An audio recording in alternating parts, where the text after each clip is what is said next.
Good afternoon, everybody. I'm going to give it another 3 to 5 minutes or so, and we're going to wait for colleagues to filter in from their lunch and various breaks. So just give it a few more minutes.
I'm just going to wait for our other panel member to come back, and then I think we can begin.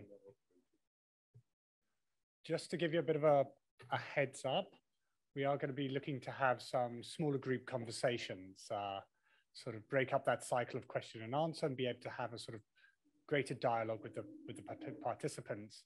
So I sort of invite you, if you're able, to come a little bit forward.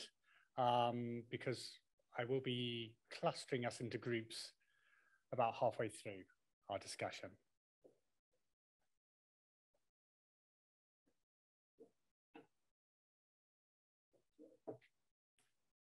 Okay, I think, let me kick off. I think we're at quorum now.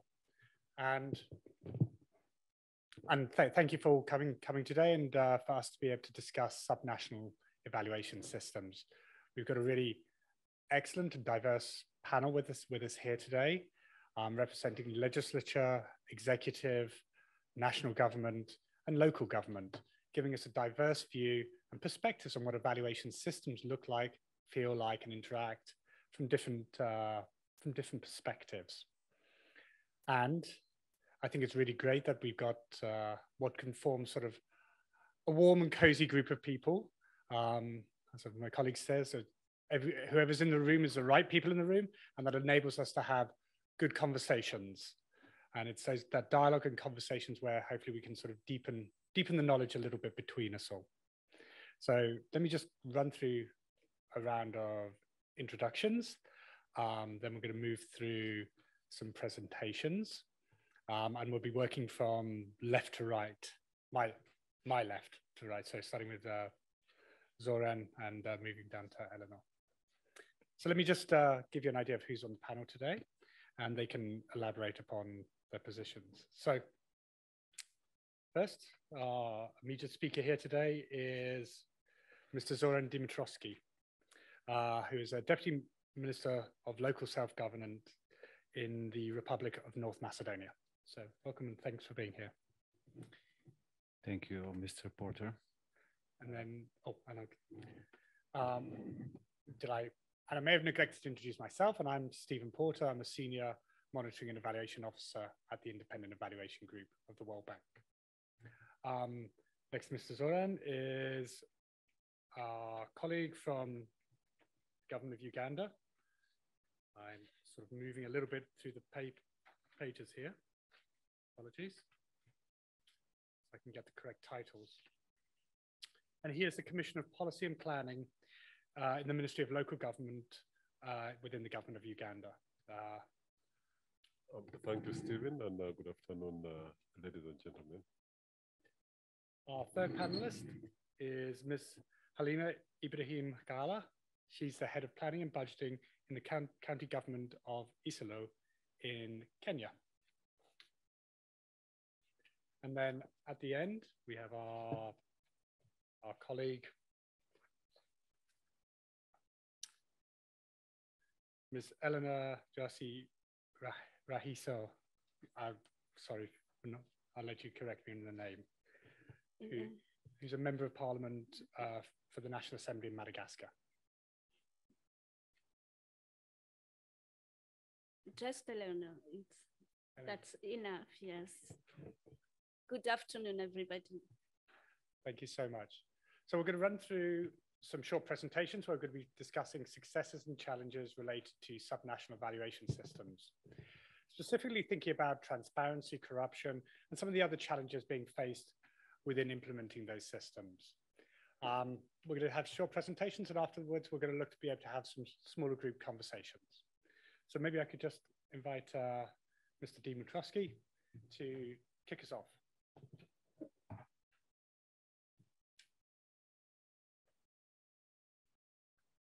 Okay. Thank you, Mr. Porter. There is a title actually of my presentation, Macedonian Evaluation Practices, What Works and What Doesn't Work.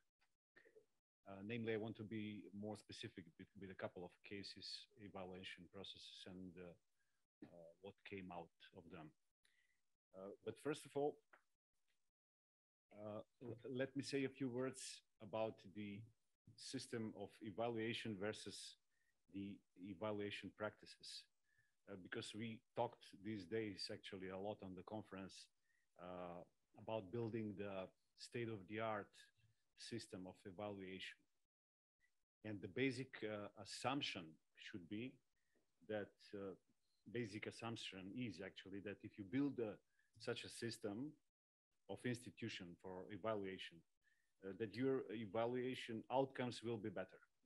and they will be actually much better than you're not having that kind of a system. Is it true or wrong? That is a question, actually. That is a dilemma. Because some countries have really full-fledged systems of evaluation. They run ministries they have ministries of planning, offices, official offices of evaluation, audit offices, and other independent institutions. But they also have adopted laws actually and bylaws for obligatory evaluation processes, and still in the end they don't have good evaluation practices, and they still cannot reach the development of goals that they are aimed to. So on the other hand, there are other countries and other cases actually that lack institutions, lack state-of-the-art institutions, but they have good practices. How it is possible? We all know the case, for instance, of United Kingdom. They don't have constitution at all. But they are one of the countries among the best countries in the world when speaking about the rule of law, the governance of rule of law, and respecting the constitutionalism. So still there is a dilemma. What is actually, whether it is a rule that if you build this kind of state-of-the-art institutions, that you will have evaluation practices. I don't think that this is necessary like this. Turning on the case of Macedonia, or the official name now is North Macedonia. Macedonia is not a country which has the the system, so-called the institutional system of evaluation. Because we don't have, let's say, Ministry of Planning. We also don't have official office of evaluation. But we do have state audit office. We also have planning units within the many ministries, actually, especially the Ministry of Finance, the budgeting unit. And the state audit office is very influential. It is becoming influential, but it started to make very good reports. Only today there is a released report of the state audit office about the technological zones in Macedonia, which were launched 10 or so years ago, and it found out that 5 out of these 8 zones are not working, and much money was invested in it. They were about to attract foreign capital, and there were state subsidies to these technological industrial zones. And after 10 years, we found out that they are not working. So someone has to take care of it. If it were for a good evaluation system, probably that wouldn't have happened. But we also have good practices, good evaluation practices when we are talking about the country which is a candidate for European Union, and because there is a lot of foreign money that is powering in Macedonia, and the foreign donors and the European Union itself, they have very good evaluation practices, and through their representatives in Macedonia, they're applying these evaluation practices on the project that they are running in Macedonia. And I will turn now to a couple of cases which are very interesting in this sense, that how can evaluation processes be cheated, and also how can they be successful. And the first example I want to show you to speak about actually is from the rural municipality in Macedonia, which get a project from the interregional IPA cross-border EU for European Union for candidate countries. The project was to build a regional NGO house non-governmental organization, house for NGOs of that region. Actually, it was a reconstruction of an old abandoned school, and everything was done from the beginning because it was funded by European Union money. So planning was done, selection of the projects on their merits, and also the project finished, and it was built. But 3 years later, I was approached by a whistleblower from that municipality, and he told me that there is a problem because the house is abandoned again. There is nobody there. And how happened? I asked.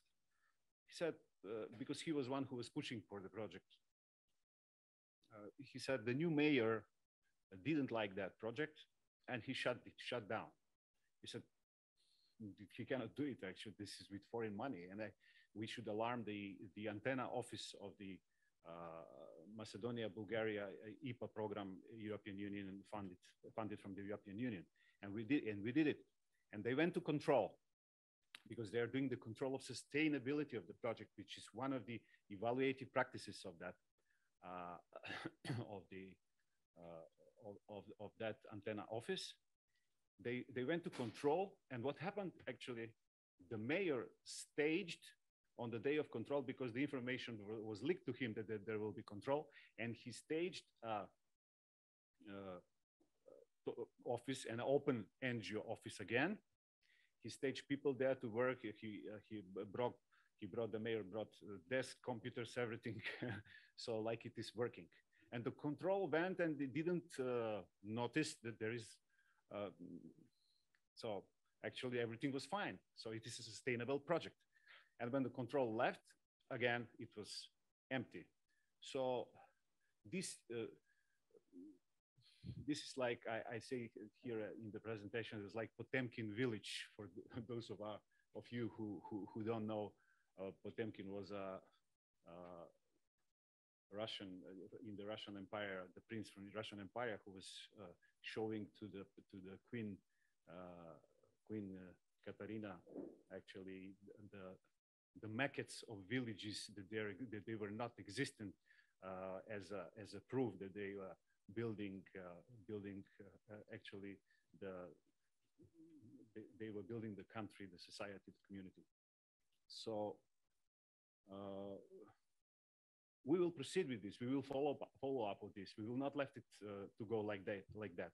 But what I'm trying to say is it cannot be case closed because this mayor has some powerful politician behind him or something like that.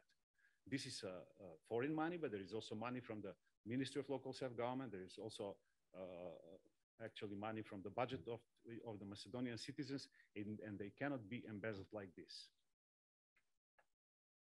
And the second case I want to speak about shortly is actually a better one, better in the sense of evaluative practices.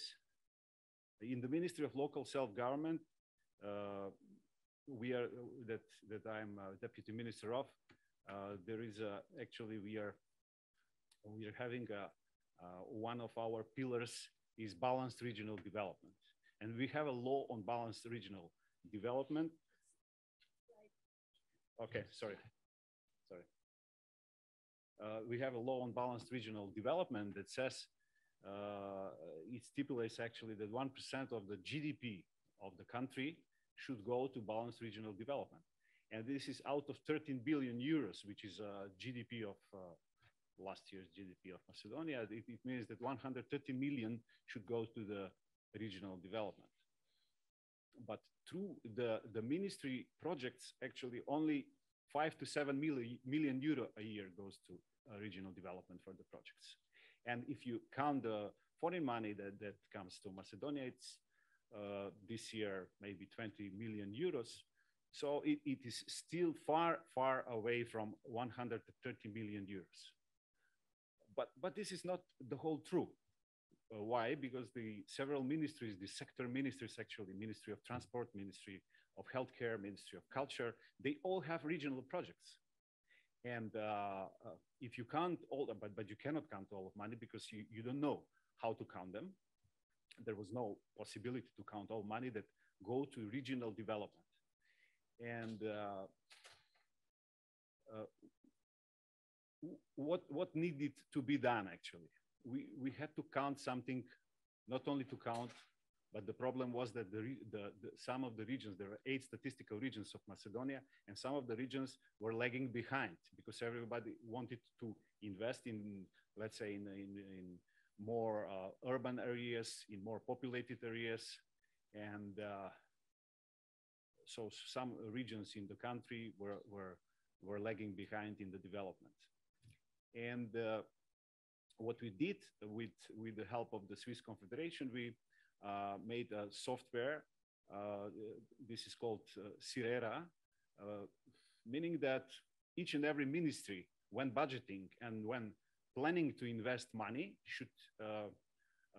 should put data in the system, and whether it invests money in some region, in which region it invests money, and what kind of projects have been invested in this region by that ministry.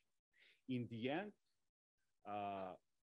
this data should be used to see whether this year, for instance, one of the regions is in one of the regions, many ministries are investing more money than in the other, and next year it will be there will be a change by this data actually change in the sense of the ministries will be obliged to invest money in different regions. So because everybody who comes to power as a minister, as a political party, doesn't matter. He has a region of choice to invest.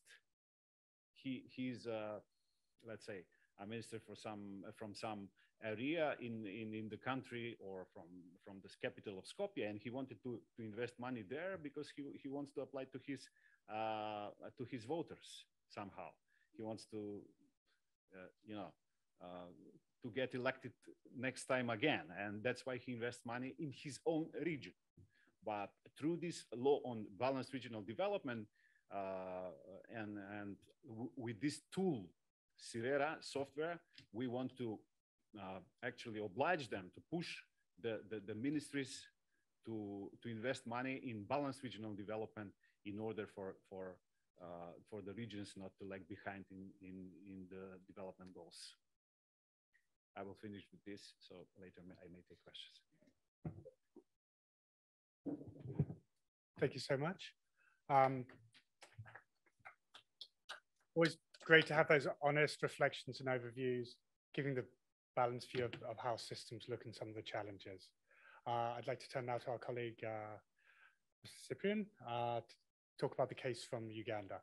I'm not going to take questions now because we're going to be breaking out and having this smaller group discussions. So save your questions, write things down, keep them in mind. Okay, thank you, Stephen. Again, my name is Cyprian Chiranyang. I'm from Uganda. I work as the Commissioner of Policy and Planning in the Ministry of Local Government. And just like Zoran just said, we also have a program on regional balanced development. So I think we'll have a conversation after this, and how you're faring on your side. So I'm going to speak about evaluation in Uganda, and probably just to put it in perspective, the Ministry of Local Government, where I work, is responsible for coordinating the subnational governments. So we coordinate them, we advocate for them, and we fairly plan for them. So this is the work that we do as the Ministry of Local Government. One thing that is in Uganda is we have an independent office for evaluation, which is falls under the office of the Prime Minister. So they're the ones who monitor all the implementation of programs in Uganda. So these are the two clear roles that we have in Uganda. So speaking about evaluations, so far since 2013, when evaluations were started, we've covered about 48 evaluations, and most of them, of course, they're in the areas of health, of education, and of governance. So we have what we call the universal primary education. An evaluation was done on it. We've done evaluation on family planning programs, global health security interventions, national strategy for private sector development. So these are some of the evaluations that have been done in the country since the launch in 2013. Now, the question that I was asked to speak about is how can we learn lessons from locally developed evaluation systems? And to that, I would say probably I'll restrict myself to 3 or 4 areas. One is, and the most important one is the need for the legal framework, policy framework. I will tell you before 2013, nothing had been done in as far as evaluation is concerned. Much of the work was just monitoring, but an actual evaluation had not been done. And since 2013, every year we have 2 or so, or 4, 5 being done, and which is really a plus. So it's really important for countries to make sure that they have a legal framework in place. The second point that I would like to share is the need for high-level intervention in as far as promoting evaluation is concerned. Because like yesterday, we had the gentleman from Jamaica, Greg, was talking about civil servants being risk averse. So when they see evaluators coming around, they fear that they are fault finding. And so they will definitely be not supporting such an exercise. So you need at a higher level for the leadership to put their foot down and say, look, this evaluation is required for us to make sure that our programs are performing the way they envisage to do. So this is one point that should be a learning point from this workshop. The third one would be capacity building okay, the point really here is different sectors will grow differently in as far as evaluation is concerned. For example, you'll find areas in agriculture, health, education would have a higher learning curve. You'll find that a lot of evaluations that have been done in those areas. And then you'll find some aspects of government or some aspects of life not being evaluated at all. Not because they're not important, but because it takes time to grow the capacity and then also to put the institution and the structure in order to be able to evaluate projects which are under those areas. So this is one of the key points and learning points that we should take home and know that you know, yesterday someone was talking about 20 years, 15 years, 8 years, and this can be justified by the fact that different aspects of projects, kind of projects, will need a different amount of time to mature and be evaluated. Lastly, I would like to talk about a challenge, which is basically a challenge of institutional memory. You know, when you have people you've trained in evaluation and they've been doing evaluation for a while and then they move on, you can really create crisis in the system. So we have to be able to find a way of making sure that we retain or we develop people who will be able to take over, and so that the evaluation exercise continues in the foreseeable future. So this is something that really it should be a take home for us. Stephen, the second question that I was asked was how do different needs drive different systems? So, and this one's pretty clear. What we are saying is, for example, the donors, when they want to do an evaluation on their programs, they will definitely come with their different formats and requirements, and then they will tell you, look, the kind of report or results that we need should be in line with this. But you see, sometimes the problem is it may be contradicting on the government criteria. And so that brings up an issue of acceptability, the issue of some kind of conflict, but something really that determines which kind of system you use when you're evaluating. It's the ownership who actually brings in this project. The second point is projects where government has keen interest. For example, some of these programs, because they're likely to bring in votes in the near future, so they're interested in making sure that it's evaluated, and that probably also want to see good results. And there would be a problem if the result was not as good. I guess it would cause some jitters. But that's also one of the things that decide which kind of system and when. So you'll find a government program, for example. Such a government program, you would have a lot of pressure to evaluate it and be able to give a report, because cabinet is going to be sitting and they need to make some changes on it. So these are some of the areas.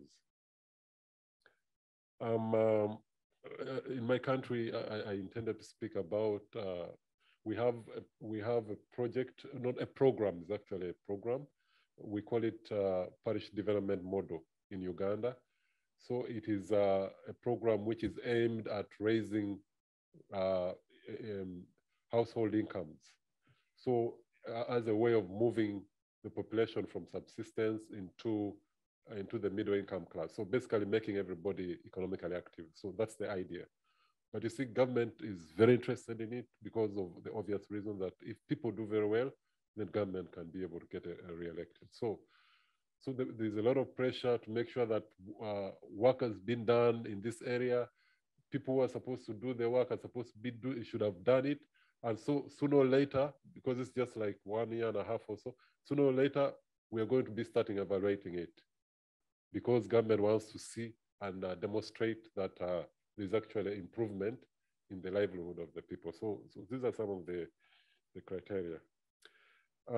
There's also, of course, the demand, from the demand side. You in the press, issues can come up in the press pointing towards the government program, maybe failures in the program, or opposition members of parliament are taking it up in parliament and they're really criticizing a government program and so on. So these are some of the things that drive the appetite, or should I say the need for evaluation. And so it also now determines how it's done.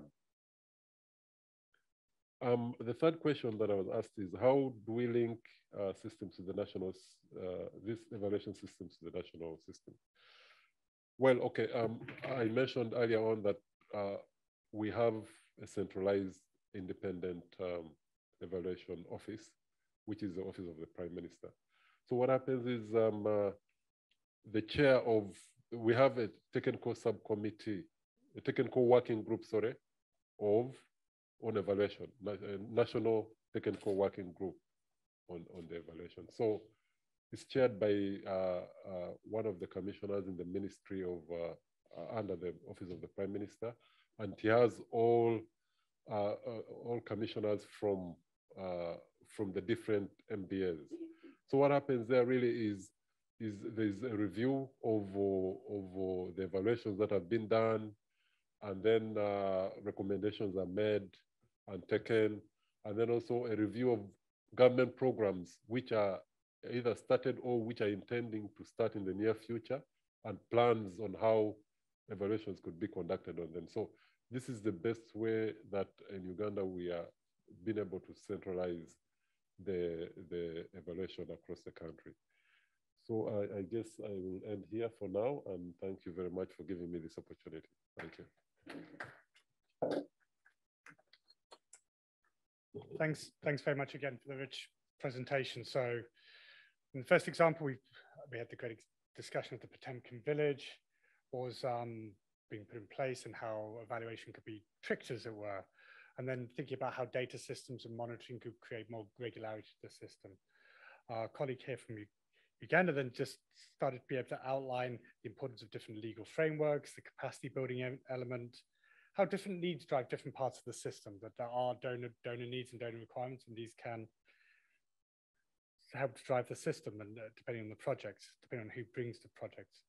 And the importance also of the demand side, being able to have that sort of voice in different areas of government supporting the evaluation system. So thank you for that.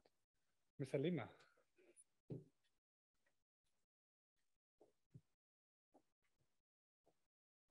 Good afternoon. Halima from Kenya, Halima Ibrahim from the county government of Kenya. Kenya is a small, not really small, we have a population of about 54 million. We are in East Africa. To our east is Somalia, to our west is my brother here, Uganda. To the north, we have Ethiopia. To the south, Tanzania. And to the northwest, we have South Sudan, the new baby on the block. My presentation is on the abstract that we co-wrote with my two colleagues who could not make it here. That's Robert Papa from the county government of Busia and Amani from the county government of Tana River. So I'll be representing them also.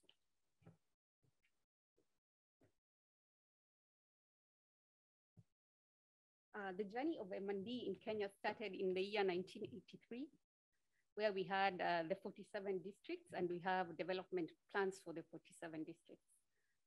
But the actual introduction of M&D in the planning process was done in the year 2000 in the poverty reduction strategy paper. And then in 2004, we had establishment of the National M&D Directorate at the Ministry of Planning, where we have a system called NEMES, National Integrated Monitoring and Evaluation System, NEMES.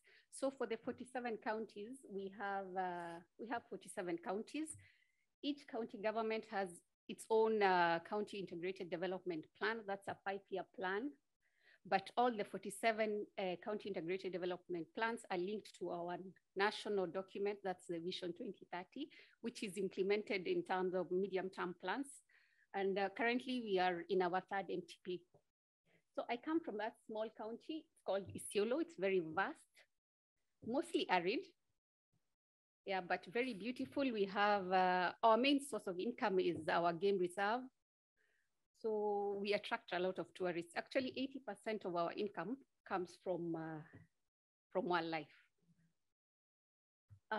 Nationally, our revenue, the counties depend on money from the national government, but our resource, the money we generate nationally as a country, 84.5% of it goes to the national government. Then we have 15% to the 47 county governments, and 0.5% of the resource goes to equitable. It's called Equitable Equalization Fund for the marginalized counties. As you're all aware, in the 1960s, African countries or developing countries mostly focused on agriculture to steer the economic growth. So we heavily invested in the arable lands and neglected a huge part of the country, which is arid. So there was an equitable development. Some parts were developing nicely, but some other parts were left out. That's why we introduced a new constitution the year 2010, which majority of the Kenyans supported because we had a referendum and we took it on board. That's why we introduced the old 47 districts became county governments with their own governors and legislators. So the sources of the funds for the county governments is the equitable share from the national government. Then we have our own source county revenue that we collect locally from several sources. Then we have grants that we receive from the national government, that's conditional grants, and also from development partners. The system that we have currently, we have the NEMES, that's the National Integrated Monitoring and Evaluation System at the national level, and we cascaded it to the 47 counties. So we have 47 CMSs, that's County Integrated Monitoring and Evaluation Systems, and we have the e-versions of them. So we have e-NEMES. The portal it's linked to the 47 counties. So if you want to get information on any project that's being done in the subnational level, you can access it just by clicking on the national portal. Let me share an actual experience of M&D in Isiolo County. We were supported by UNDP.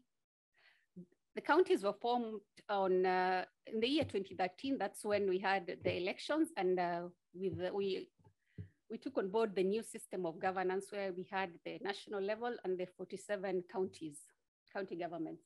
So for those 47 county governments, one of the devolved functions is planning. Planning is fully devolved for the 47 counties. So each county government is supposed to have a planning office. So we have 47 planning units, we have a very beautiful constitution, beautiful public finance management acts. And when it comes to policy development, those documents, Kenyans are very good at those, but we have a challenge in implementation.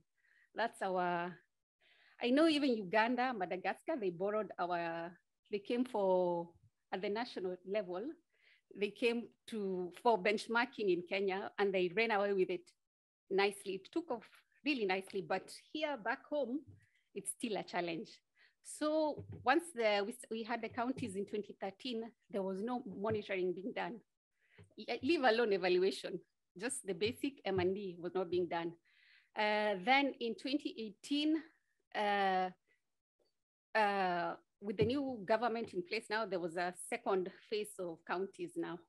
It was the second term of devolution. So the new governors were a bit more strict. With support from UNDP and the State Department of Planning, there was capacity building for all economists in government, both levels. So we developed our own policy on M&D with their support, and we cascaded the monitoring and evaluation system to the 47 counties. They also helped us in development of an indicator handbook for our 5-year plan. Normally that 5-year plan, we normally implement it yearly. So we do our monitoring quarterly, just monitoring, not evaluation. So quarterly we do M&D, but since like in our department, we're just a very lean team. So we get representatives, which we call them focal persons from every technical department. So our M&D committee comprises of focal persons from all technical departments, which and that has been good for us because they are helping us in getting information from the departments. So there was a bit of capacity building, training on the system, and they've been keying in their progresses on real time. So we are able to get the information directly from our desks. And when we are conducting those quarterly M&D visits, we engage normally a focus group. Our beautiful constitution is very transparent in terms of public finance. It has encouraged participatory budgeting, planning, and monitoring all in one. So if you want to do a project in a certain area, you have to consult the people involved since the project is for them. It's community focused. So from them, when you're planning to budget for that activity, you still consult the people. And when you're doing M&D, you engage focus groups, like about 20, then you come up with a beautiful report on the progress of the project that you're implementing at the county and the ward level. So the successes, we have improved our service delivery because now eye is on you, the eye is on you, the people see what you're doing, they know how much you budgeted for. And so there has been an improvement in service delivery. There's increased accountability because we need to know where the money is going and how much has been used. So our reports are normally available online. So every document that you're creating, it has to be publicized as per our Public Finance Management Act. So there is improved ownership of projects since the community is involved in actual recommendations and proposals for projects to be implemented in their areas. Since there will be participation in devolved governance, there's actually been an improvement in confidence in existing governments. Challenges, okay, 2 minutes. there's weak and underfunded M&D units, because for our planning unit, M&D is domiciled in our planning unit. So we normally just we budget for the activity and M&D, the whole thing, but accessing the money to carry out the activity is what is normally a problem. So it can be budgeted, but accessing the money, that's the problem. Because number two, there's low demand and value for M&D. Once we have a crisis in the county, money for M&D will be diverted to other areas. Like recently we had the locust invasion, we still have drought, severe. So M&D money will be taken to other departments. Then there's inadequate support from top leadership. And without support from top leadership, really there's nothing that can be done. Then issue of data. Data is an issue, and in every session that we've been attending, that's the main problem that people are highlighting. Then the policy environment in supporting M&D, we have a policy. We are saying that 1% of our development budget should go for M&D, but does that really happen, that aspect of enforcing policy? Then lessons learned, we need to improve our policy and our legal framework, as was said by both presenters. We need to secure just endorsement. We live in a political economy. Without endorsement from the political class, nothing can be done. Then we need to then policymakers need to take evaluations positively. We need to focus on what the evaluations will bring about, so that, they'll influence results, and results will influence future plans. Like for us, our annual progress reports actually influences the development plan for the next financial year, because it's a review. So we need to know what's hanging, what needs to be done, what needs to be dropped. Yeah, and at each level of M&D, we need to enhance communication. Communication is essential. Without communication, other players will feel left out. And if you're not communicating well, nothing will be done, and M&D will never be appreciated. Then lastly, technology, real-time capturing of data. We need to appreciate that aspect and adopt it fully. I hope I have that. Thank you so much, Halima. I think that lessons at the end were particularly salient around, again, what does the policy framework look like? What does the demand look like? And also bringing up the useful role of different technologies, which I think Soran also covered. I'm going to turn now to our last speaker, Ms. Elena, at the end there.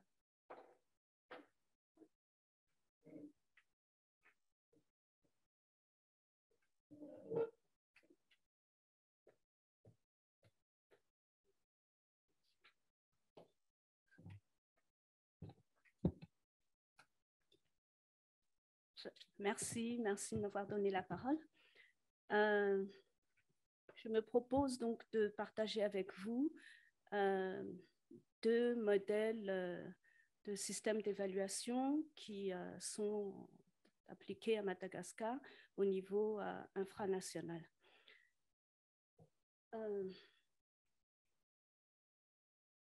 Donc, le premier est un modèle institutionnel qui existe, qui a été développé par les instances publiques du ministère de l'Économie et des Finances et qui a été élaboré en 2008.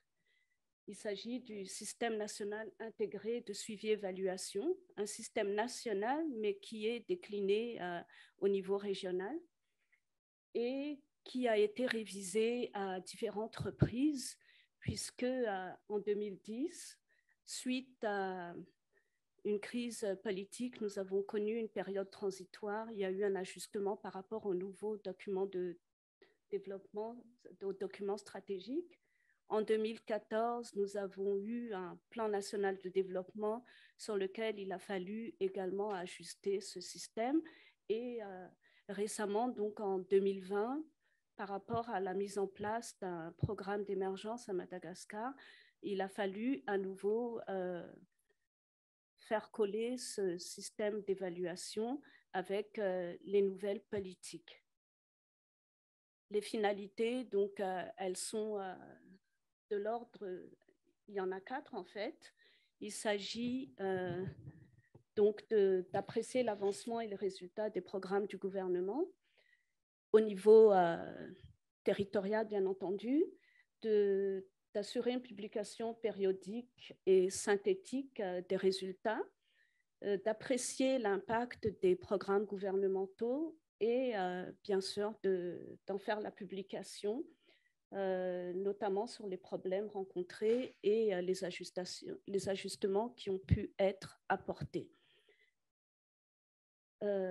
Donc, c'est un système qui est relié au système, au gouvernement central, mais qui puise ces données, ces sources au niveau des territoires, au niveau des régions. Nous avons 23 régions à Madagascar et avec des services publics pour alimenter les données quand c'est possible, bien entendu. Il y a un autre système qui n'est pas institutionnel, qui est utilisé par un certain nombre de partenaires et de communautés à Madagascar, qui a été développé par des experts canadiens en suivi et en évaluation, et qui a été repris donc au niveau de certaines régions, qui s'appelle la cartographie des incidences ou le outcome mapping, que peut-être parmi vous, certains ont déjà utilisé. Il s'agit d'une approche qui a été conçue donc, dans les années 90 et qui a été mise en œuvre à Madagascar la première fois en 2009 par la coopération suisse dans un programme SAIN auquel j'ai contribué. Et il s'agit d'une approche qui est appliquée au niveau des collectivités locales avec l'implication totale des bénéficiaires. La finalité de cette approche est de favoriser l'appropriation et la compréhension des bénéficiaires au démarrage des projets et pendant toute la mise en œuvre des projets, de manière donc à ce qu'ils s'approprient totalement les programmes qui sont mis en œuvre. Et l'accent est mis sur le suivi et l'évaluation en vue des changements de comportement de manière à assurer l'atteinte des objectifs des différents projets. Et il s'agit donc, à travers Outcome Mapping, de ne pas se limiter juste à faire un survey, un suivi des chiffres en termes quantitatifs, ou à mener des enquêtes auprès des ménages, mais vraiment à voir l'impact en termes de comportement et en termes d'atteinte des objectifs. Alors, par rapport à ces deux approches, le système national intégré, donc décliné au niveau des régions, dispose d'un cadre logique qui émane des autorités gouvernementales et qui est assorti d'un plan de suivi-évaluation. Les instances nationales dans sa mise en œuvre donc, sont à la source de la stratégie, de la conception et de la décision en ce qui concerne les programmes mis en œuvre.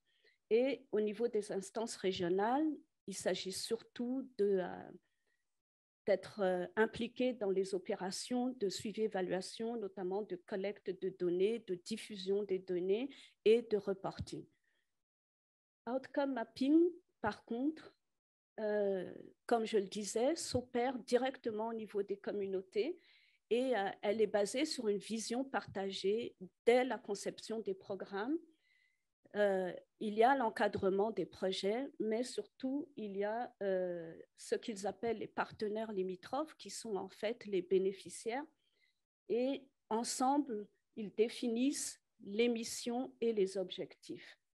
Il y a un encadrement qui facilite et qui accompagne les communautés bénéficiaires, mais ce sont eux qui sont à l'origine et qui sont directement impliqués depuis la conception, mais surtout dans la mise en œuvre des programmes et qui en font par eux-mêmes donc un suivi, évaluation. L'enjeu, ce qui ressort de cette approche, c'est que les bénéficiaires sont complètement responsabilisés et surtout, ils sont conscients de leurs responsabilités dans l'atteinte des objectifs et d'eux-mêmes, ils peuvent relever les déficits, les manquements et opérer d'eux-mêmes les réorientations. Et ils disposent pour cela de marqueurs de projet, progrès, excusez-moi, qui sont directement définis par ces bénéficiaires. Donc, en termes de succès, le SNIS, pour le moment, peut mettre en avant le fait d'avoir été révisé et actualisé en fonction des différents programmes gouvernementaux et dispose d'un manuel de procédure qui est disponible et sur lequel s'appuient donc les services publics. Outcome mapping, en termes de succès, peut se prévaloir d'une appropriation et d'une autonomisation des bénéficiaires qui sont donc tout à fait capables de s'auto-évaluer et de s'auto-corriger, bien entendu. Et outcome mapping peut aboutir à des effets d'entraînement, puisque dans la démarche collective, il y a une application qui met chacun face à ses responsabilités, mais qui se duplique au niveau des communautés voisines. Donc, ce sont les succès que je peux souligner par rapport à ces deux approches au niveau local. Et le tableau que vous voyez, le graphique que vous voyez est un exemple de réussite de outcome mapping, puisque sur le premier graphique en jaune, vous avez donc sur la base de l'auto-évaluation, par exemple, d'un programme d'organisation paysanne en juin 2009, quand ils ont entamé le programme, ils ont trouvé que leurs objectifs en jaune étaient... Donc, jaune, c'est moyennement atteint. Bleu, c'est, on peut dire, satisfaisant. Et rouge, c'est une réalisation faible des objectifs. Et après avoir adopté l'approche outcome mapping, on voit que le niveau de réalisation satisfaisant en bleu est devenu beaucoup plus significatif et que les réalisations faibles en rouge ont nettement diminué. Juste pour information, il s'agissait d'une organisation paysanne qui s'occupait donc d'un élevage de poissons d'eau douce et pour la commercialisation de ces poissons pour assurer des revenus complémentaires à des paysans. Et donc, les défis des deux approches que j'ai pu relever, c'est qu'au niveau du système national intégré décliné au niveau régional, il y a un effort à faire en termes de disponibilité et de qualité des données. Il y a un effort à faire également en termes d'opérationnalisation et d'implication des collectivités. Et surtout, il y a cette nécessité de se remettre à chaque fois à niveau des programmes en fonction des changements de programme et donc un problème de stabilité et de continuité de l'action publique. Et au niveau de outcome mapping, les défis sont la pérennisation et surtout arriver à une approche qui ne soit pas individuelle et surtout la possibilité de mise à l'échelle. Voilà, alors en termes de leçons apprises, la démarche de monitoring et de suivi évaluation et d'évaluation surtout doit se baser sur un objet d'évaluation et sur une culture qu'il faut s'approprier et avoir un esprit analytique et aussi l'implication des différents acteurs qui relèvent des projets et qui amènent à des questions sur les limites de l'évaluation et surtout, voilà, est-ce que nécessairement les évaluations au niveau local doivent être s'imbriquer dans les évaluations nationales, parce que pour outcome mapping, elles peuvent être vraiment circonscrites au niveau d'application des programmes. Et je dirais pour conclure que le dimensionnement de l'évaluation peut être un facteur d'efficacité selon qu'on le dimensionne au niveau national ou régional ou au sein des communautés, on peut ajuster le financement nécessaire pour l'évaluation, on peut ajuster la couverture de l'évaluation, le ciblage de l'évaluation, d'où davantage d'efficacité. Et aussi, il y a la disponibilité et l'accessibilité des données qui relèvent de ce dimensionnement. Voilà ce que je peux partager et je vous remercie de m'avoir prêté attention.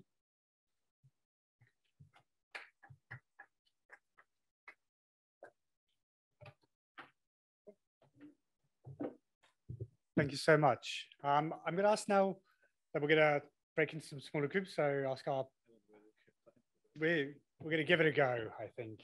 I'm going to ask whether we may go over a few more minutes. We did start a little bit late, but maybe if I could ask Mr. Zoran to come over to this area here. So if we can have a conversation.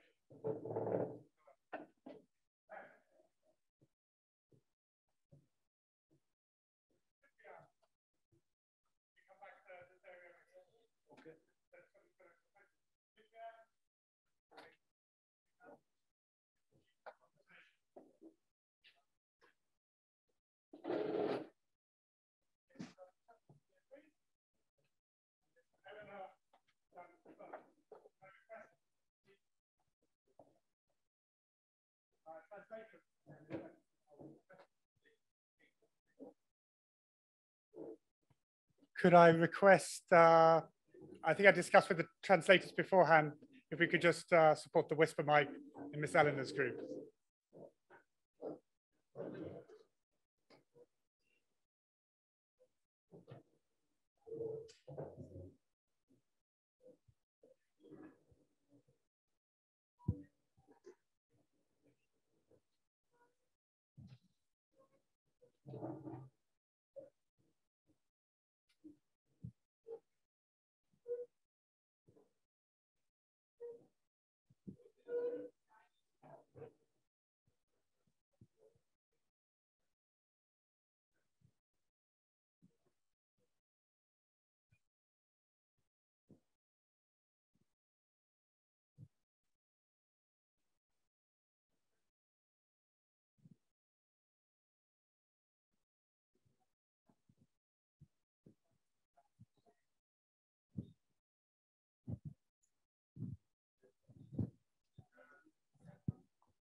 Hi, sorry to interrupt.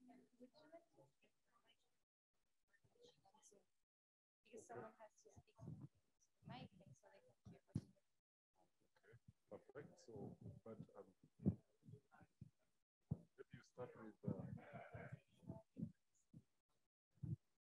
there's just people and they're not able to hear anything. Someone doesn't speak for them. maybe what's it do? But if everybody speaks at the same time, it's confusing. So I just chose you as a group. Yes. So if you could just speak to the mic. Maybe they should have put some bigger. Yeah, because yes, So it's on, so you just have to speak to the Already mic. on. Yeah. Oh, okay, thank you. Thank you.